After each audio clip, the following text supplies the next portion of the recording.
Selamat pagi, Assalamualaikum warahmatullahi wabarakatuh.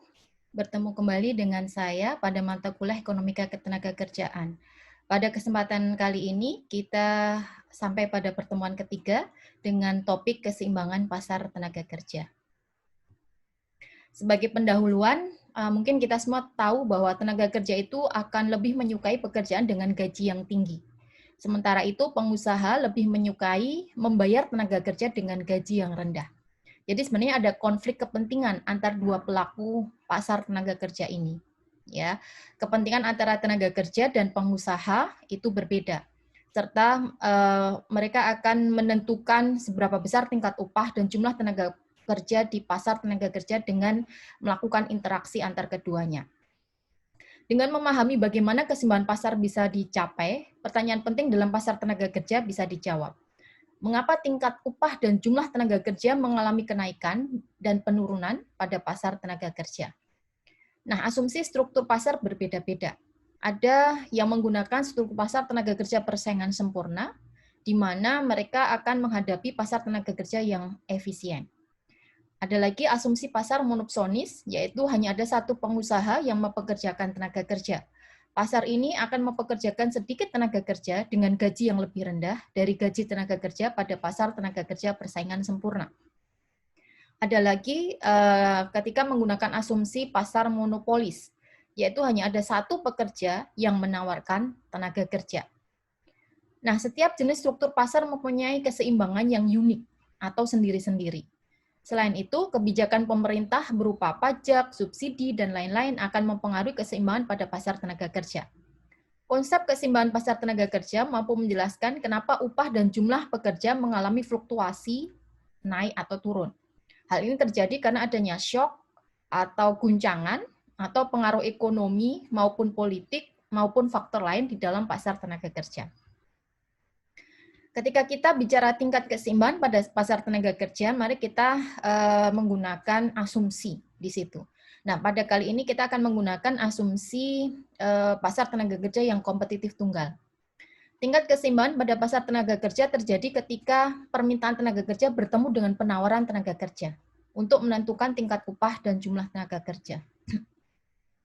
Pasar tenaga kerja sering kesulitan menemukan tingkat keseimbangan karena penawaran dan permintaan tenaga kerja itu bersifat dinamis, gitu ya, cepat sekali berubah. Pasar tenaga kerja selalu bergerak menuju keseimbangan pasar. Setelah tingkat upah tenaga kerja ditentukan oleh pasar persaingan sebesar misalkan W star, setiap perusahaan akan meng-hire sejumlah tenaga kerja pada tingkat di mana upah sebesar nilai marginal produk tenaga kerjanya. Ini sebagai contoh grafik tingkat keseimbangan pasar tenaga kerja kompetitif dari Borjas. Perusahaan pertama kali akan mempekerjakan tenaga kerja sejumlah E1, perusahaan kedua sejumlah E2 dan seterusnya. Ya, jumlah total pekerja yang di-hire oleh seluruh perusahaan dalam satu industri adalah sebesar E star. Jadi di sini E star. Jumlah tenaga yang merupakan jumlah tenaga kerja keseimbangan. P adalah harga P di sini adalah surplus dari perusahaan, Q adalah surplus dari pekerja. Nah, surplus produsen dan surplus konsumen yang tercipta dari interaksi di pasar tenaga kerja ini adalah total keuntungan dari transaksi pada pasar tenaga kerja yang diterima perekonomian. Nah, mari kita bicara mengenai efisiensi ketika mulai masuk diskusi mengenai surplus konsumen, surplus produsen. Secara teknis, efisiensi mempunyai definisi Pareto efisien atau efisiensi Pareto, yaitu keadaan di mana semua keuntungan yang mungkin diperoleh itu sudah habis. Sebagai konsekuensinya, pada saat efisiensi Pareto, maka untuk meningkatkan kesejahteraan seseorang berarti akan menyebabkan kesejahteraan orang lain itu menurun. Ada lagi, kita bisa menggunakan definisi Pareto improving, peningkatan Pareto. Adalah ketika ada satu kebijakan, maka pada saat kondisi efisien, dapat menyebabkan perubahan seseorang menjadi lebih baik tanpa harus merugikan orang lain. Alokasi efisien adalah ketika alokasi tenaga kerja ke perusahaan yang menciptakan keuntungan maksimal di dalam pasar. Pasar persaingan tenaga kerja dapat menciptakan alokasi tenaga kerja yang efisien pada pasar tenaga kerja. Nah, keseimbangan kompetitif pada seluruh pasar tenaga kerja. Tingkat upah pada pasar persaingan atau kompetitif di dalam pasar tenaga kerja adalah berupa upah tunggal, yaitu sama untuk semua tenaga kerja. Tenaga kerja kecenderungannya itu berpindah-pindah dan bebas keluar masuk pada pasar tenaga kerja. Alokasi jumlah tenaga kerja pada perusahaan adalah sebesar nilai dari produk marginal tenaga kerjanya, atau sebesar P dikalikan marginal produk tenaga kerja. Alokasi tenaga kerja tersebut memaksimumkan pendapatan nasional, yaitu merupakan alokasi yang efisien. Alokasi yang efisien itu secara teori itu sama dengan konsep invisible hand, yaitu proses di mana tenaga kerja dan perusahaan itu berinteraksi di dalam pasar tenaga kerja sesuai kepentingan masing-masing untuk mencapai tujuan sosial tanpa melibatkan siapapun. Nah, kembali ke dalam konsep efisiensi, konsep upah tunggal pada keseimbangan pasar persaingan tenaga kerja memberikan implikasi yang penting untuk efisiensi ekonomi. Ketika perusahaan dan tenaga kerja pindah ke daerah yang memberikan kesempatan yang lebih baik, mereka meniadakan perbedaan upah antar daerah. Jadi tenaga kerja dengan keahlian khusus akan mempunyai nilai marginal produk tenaga kerja yang sama dengan semua tenaga kerja. Alokasi yang efisien dari sumber daya tenaga kerja adalah pada saat alokasi tenaga kerja ke perusahaan sebesar nilai marginal produk tenaga kerjanya. Ketika kita bicara tentang keseimbangan pasar tenaga kerja, diskusi sebelumnya mengenai keseimbangan dalam pasar tenaga kerja kompetitif tunggal. Namun, sebenarnya dalam kenyataan, perekonomian itu biasanya terdiri dari banyak pasar tenaga kerja. Bahkan untuk pekerja yang memiliki keterampilan serupa pun ada kemungkinan ada banyak pasar tenaga kerjanya. Pasar tenaga kerja ini mungkin dibedakan menurut wilayah, misal daerah bagian selatan, daerah dan bagian utara, daerah bagian barat dan daerah bagian timur, atau bisa juga menurut industri, yaitu misal pasar tenaga kerja pada industri otomotif atau industri baja.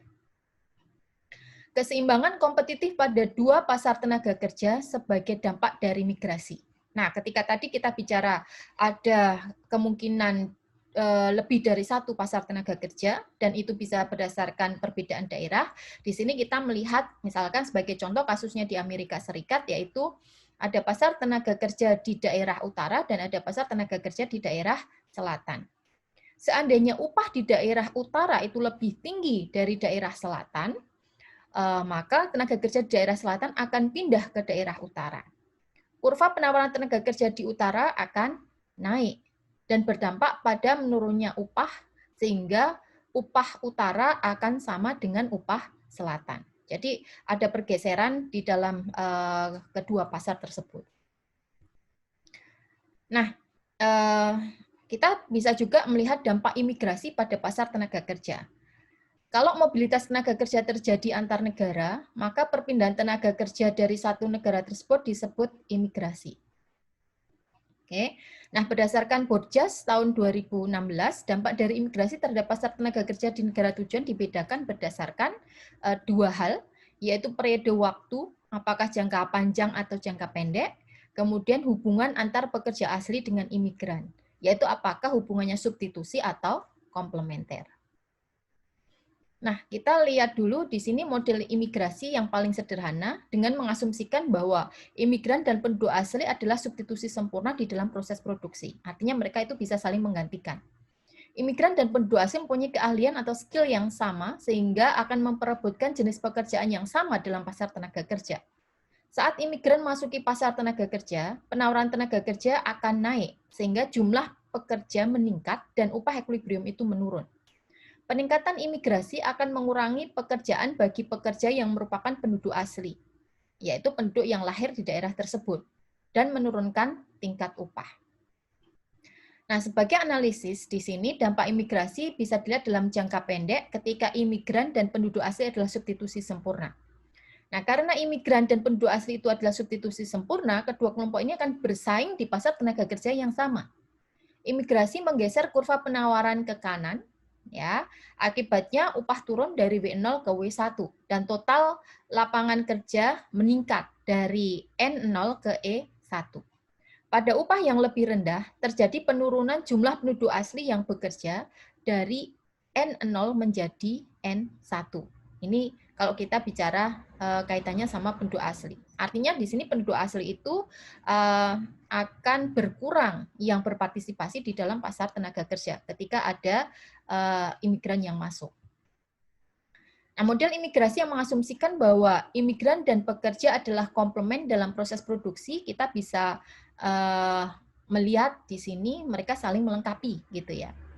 Nah, asumsi bahwa imigran dan penduduk asli itu ada substitusi sempurna itu sebenarnya kan masih menjadi pertanyaan, gitu. Apakah benar mereka itu sebagai pengganti yang sempurna? Bisa jadi pekerja imigran dan penduduk asli itu tidak bersaing untuk jenis pekerjaan yang sama. Misalnya imigran mahir dalam produksi padat karya pada sektor pertanian.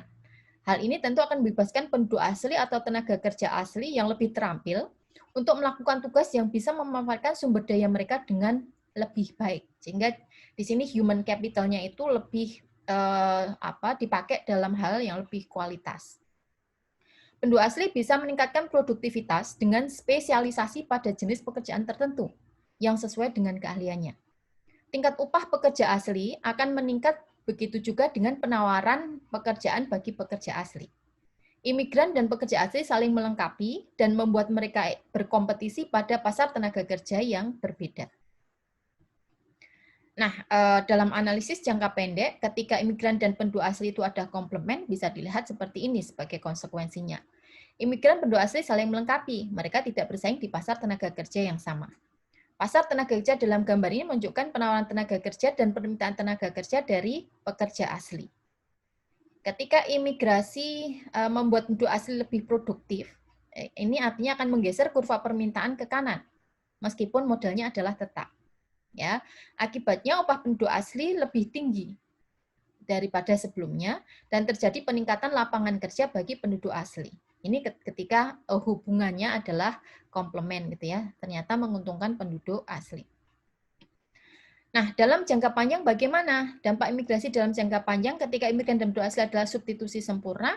Kita bisa melihat dalam analisis berikut ini. Imigran dan pekerja asli berkompetisi pada pasar tenaga kerja yang sama karena mereka substitusi sempurna, saling menggantikan sempurna asumsinya. Pada tahap awal, imigrasi akan menaikkan penawaran tenaga kerja yang berdampak pada turunnya tingkat upah, gitu ya. Jadi supply bergeser ke kanan, turun dari W0 ke W1, upah turun. Nah, pada jangka panjang ini memungkinkan untuk model berkembang, karena perusahaan memanfaatkan tenaga kerja yang upahnya lebih murah, jadi harga tenaga kerja kan murah. Sehingga akan ada kemungkinan karena bisa mengubah komposisi input, yaitu jumlah modal bisa berkembang. Dalam kondisi ini akan diikuti dengan kenaikan permintaan tenaga kerja. Jadi demand juga akan bergeser ke kanan. Nah, tingkat upah ternyata akan kembali ke tingkat upah mula-mula yang tadinya turun ke W1 gitu ya. Di sini ketika demand bergeser akan naik ke W0.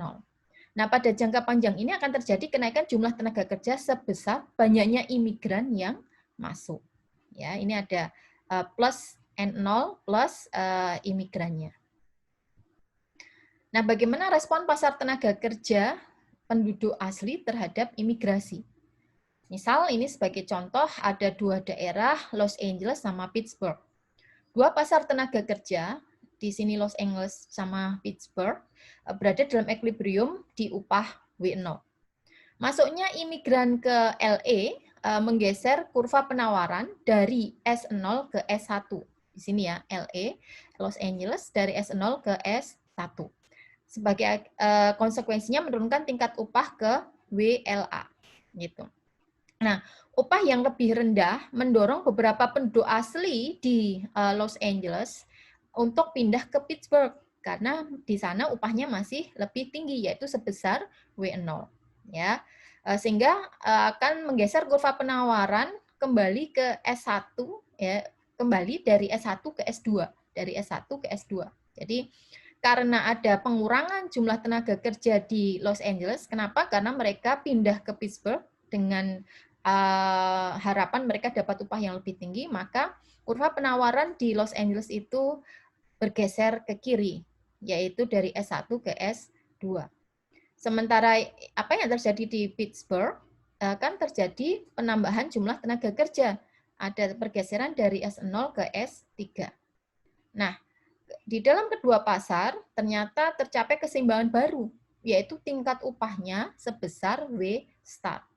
Jadi semua penduduk asli berpenghasilan lebih rendah sebagai hasil dari adanya imigrasi, dimanapun mereka tinggal, mau di Los Angeles ataupun di Pittsburgh. Oke, nah bagaimana dampaknya kepada perekonomian? Imigrasi bisa dihitung dampaknya atau welfare-nya dengan menggunakan konsep surplus. Imigrasi diharapkan dapat memberikan manfaat pada perekonomian negara tujuan. Di sini imigrasi tenaga kerja terampil bermanfaat bagi penduduk asli, dengan harapan mereka memberikan dampak eksternalitas positif bagi modal manusia untuk penduduk asli. Imigran yang terampil akan memaparkan pengetahuan baru bagi penduduk asli, sehingga kemampuannya akan meningkat dan lebih produktif. Selain itu, surplus imigrasi menciptakan upah pasar sebesar produktivitas dari imigran terakhir yang dipekerjakan. Imigran dapat meningkatkan pendapatan nasional lebih dari biaya untuk mempekerjakan mereka. Migran yang dipekerjakan berkontribusi lebih banyak pada perekonomian daripada pendapatan yang sesungguhnya mereka terima. Jadi sebenarnya kontribusinya itu lebih besar daripada pendapatan yang mereka terima kalau hitung-hitungan secara ekonomi. Nah, untuk sederhananya dimodelkan seperti ini surplus imigrasinya.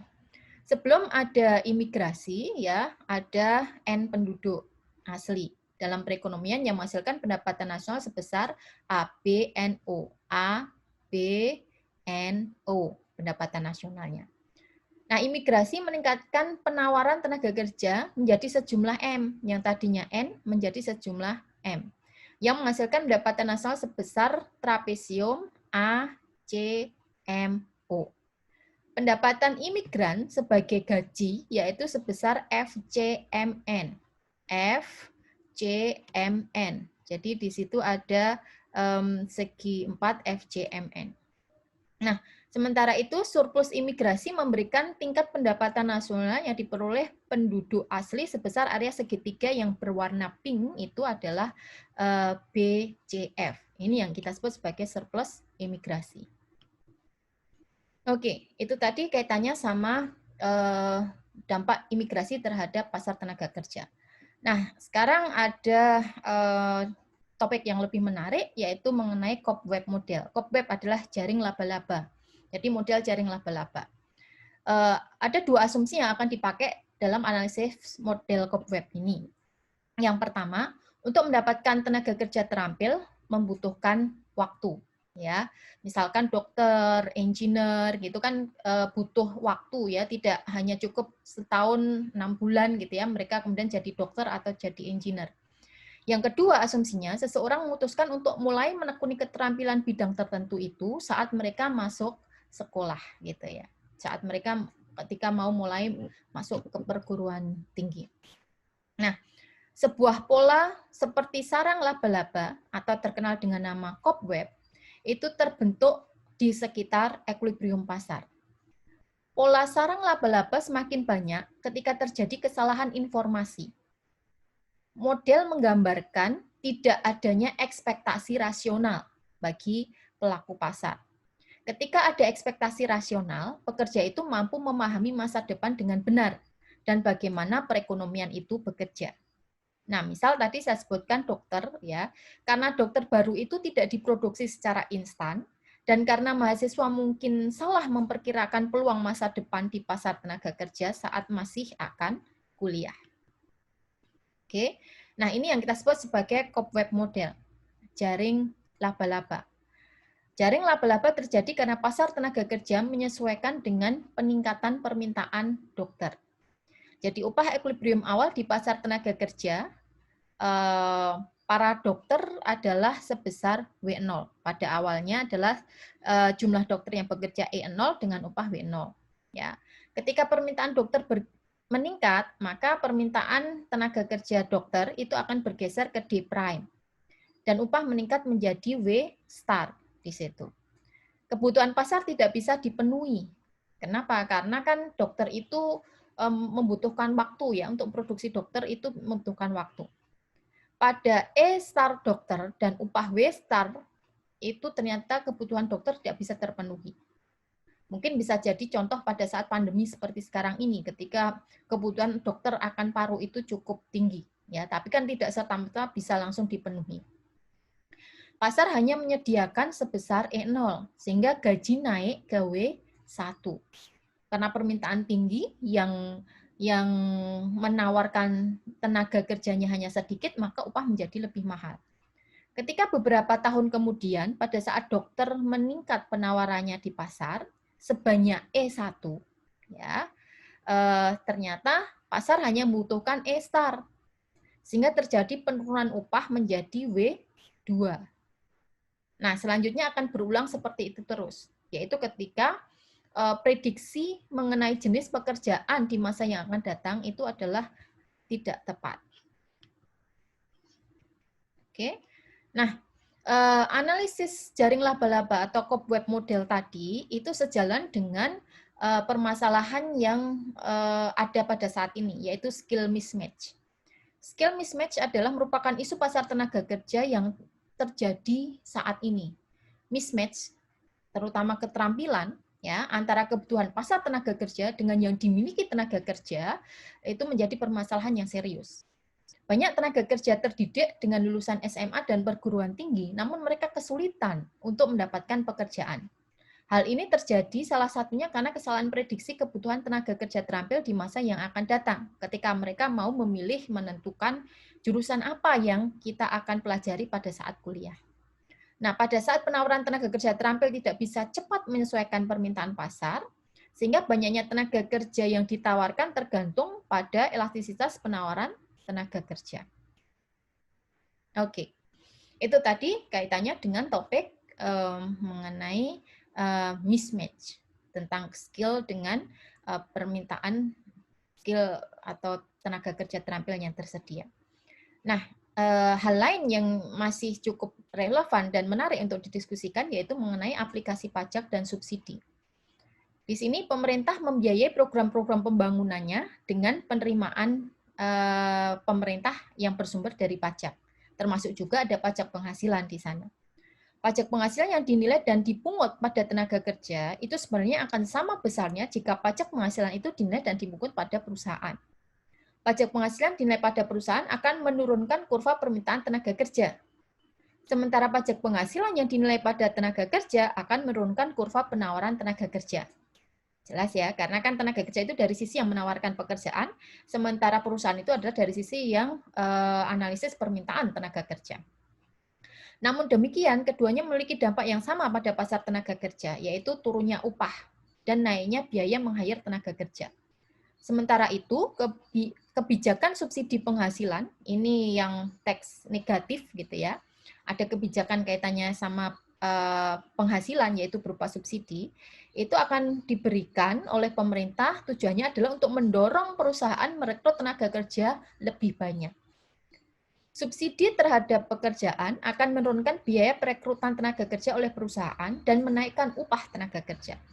Subsidi diharapkan dapat meningkatkan lapangan kerja dan menaikkan insentif dalam pasar tenaga kerja karena upah yang diterima pekerja itu akan naik. Sementara upah yang dibayarkan oleh perusahaan akan turun. Nah, masih ada lagi topik-topik menarik yang berkaitan dengan keseimbangan di pasar tenaga kerja. Nanti kita akan coba bagi tugas di aplikasi kebijakan untuk Indonesia. Baik, saya kira cukup untuk pertemuan ketiga kali ini. Terima kasih. Selanjutnya akan dilanjutkan dengan diskusi. Assalamualaikum warahmatullahi wabarakatuh.